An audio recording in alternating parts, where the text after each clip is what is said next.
नमस्ते। श्रीमद् भगवद गीता के पहले व दूसरे अध्याय को सफलतापूर्वक सीखने के बाद मैं तीसरे अध्याय की चैंटिंग सीखने के लिए आपका स्वागत करती हूँ। मैं हर श्लोक को 2 बार कहूँगी, दूसरी बार आप मेरे साथ बोल सकते हैं।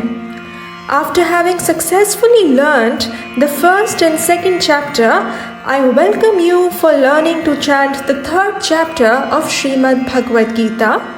I will chant each verse twice. You may please chant along with me the second time.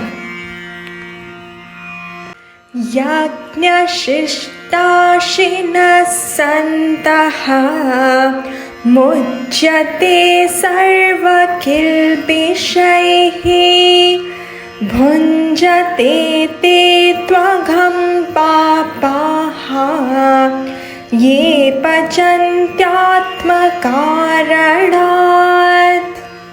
अब आप मेरे साथ बोल सकते हैं। You can please chant along with me.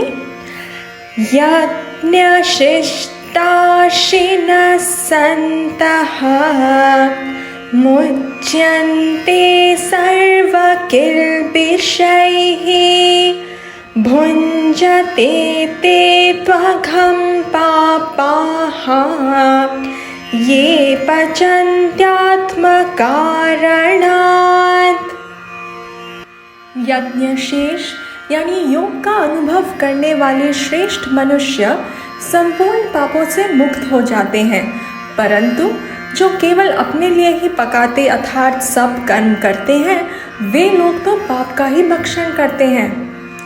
Those who eat having first offered the food to the Lord are released from impurities, whereas those sinful people who only cook for themselves eat papa, as in sin. इस प्रकार यह श्लोक फिर से उजागर कर रहा है कि जो कुछ भी हम जीवन में आनंद लेते हैं, भोगते हैं, वह केवल ईश्वर को अर्पण करने के बाद ही भोगना चाहिए, अर्थात ईश्वर को अर्पण कर उनकी कृपा को स्वीकार किए बिना नहीं। दूसरे शब्दों में वह वास्तव में भगवान का उपहार रूप है और केवल ईश्वर के प्रसाद के रूप में ही उसे देखना चाहिए। Thus the verse is highlighting again that anything and everything that we enjoy or consume in this life should be consumed only after offering it to Ishvara. That is, it should not be enjoyed without acknowledging Ishvara's grace. In other words, it actually is Bhagwan's gift only and should be looked upon as Ishvara's prasad and then consumed. अन्नात् भवन्ति भूतानि पर्जन्यादन्नसम्भवः यज्ञात् भवति पर्जन्यः यज्ञः कर्म समुद्भवः। अन्नात् भवन्ति भूतानि पर्जन्यादन्नसम्भवः यज्ञात् भवति पर्जन्यः यज्ञः कर्म समुद्भवः। समस्त प्राणी अन्न से उत्पन्न होते हैं। अन्न की उत्पत्ति पर्जन्य यानी वर्षा से और वर्षा की उत्पत्ति यज्ञ से व यज्ञ कर्मों से उत्पन्न होता है। From food are born the creatures. The origin of food is from rainfall. Rainfall originates from sacrifice, that is punya, born out of sacrifice, and sacrifice has action as its origin. Karma brahmodbhavo vidhi ब्रह्माक्षरसमुद्भवं तस्मात् सर्वगतं ब्रह्म नित्यं यज्ञे प्रतिष्ठितम्। कर्म ब्रह्मोद्भवो विद्धि ब्रह्माक्षरसमुद्भवं तस्मात् सर्वगतं ब्रह्म नित्यं यज्ञे प्रतिष्ठितम्। कर्म की उत्पत्ति ब्रह्मा जी से होती है और ब्रह्मा जी अक्षर तत्व से व्यक्त होते हैं, इसलिए सर्वव्यापी ब्रह्मा सदा ही यज्ञ में प्रतिष्ठित है। May you understand Karma, that is ritual, prayers, etc., to be born of the Veda, and Veda to be born of the imperishable Ishvara. Therefore, all pervasive Brahma, the Veda, always abides in yajna. अर्थात पिछले 2 श्लोकों में श्री कृष्ण ने कर्म योग को सृष्टि धर्म के रूप में दर्शाया है। ईश्वर सृष्टि ईश्वर द्वारा निर्धारित निर्दोष व्यवस्था व नियमों पर संतुलित है।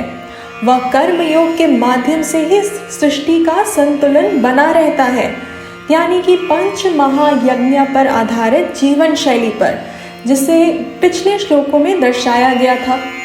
इस पूरी सृष्टि व्यवस्था में अकेला मनुष्य ही महान स्वतंत्र इच्छा से संपन्न है और इसी कारण मनुष्य का इस स्वतंत्रता का उपयोग जिम्मेदारी से करना बहुत अनिवार्य है।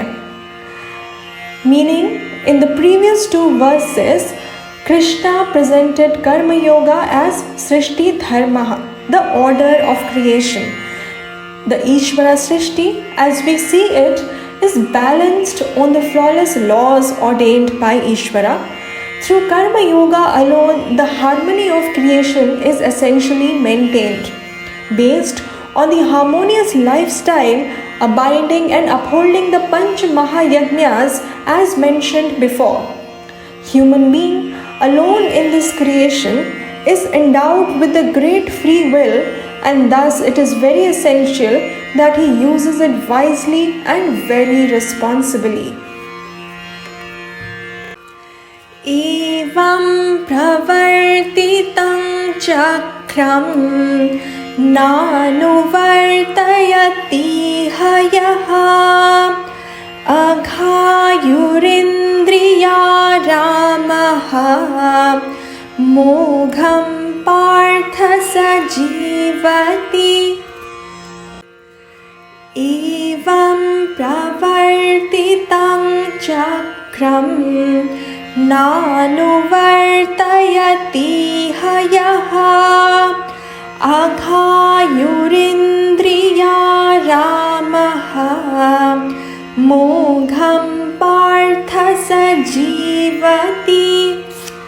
हे पार्थ, जो मनुष्य इस लोक में इस प्रकार परंपरा से प्रचलित सृष्टि चक्र के अनुसार नहीं चलता, वह इंद्रियों के द्वारा भोगों में रमण करने वाला अघायु यानी पापमय जीवन बिताने वाला मनुष्य संसार में व्यर्थ ही जीता है। A person who does not live here in this life according to the cosmic wheel that is already set in motion in this manner lives in sin, given only to the pleasures of the senses, lives wastefully.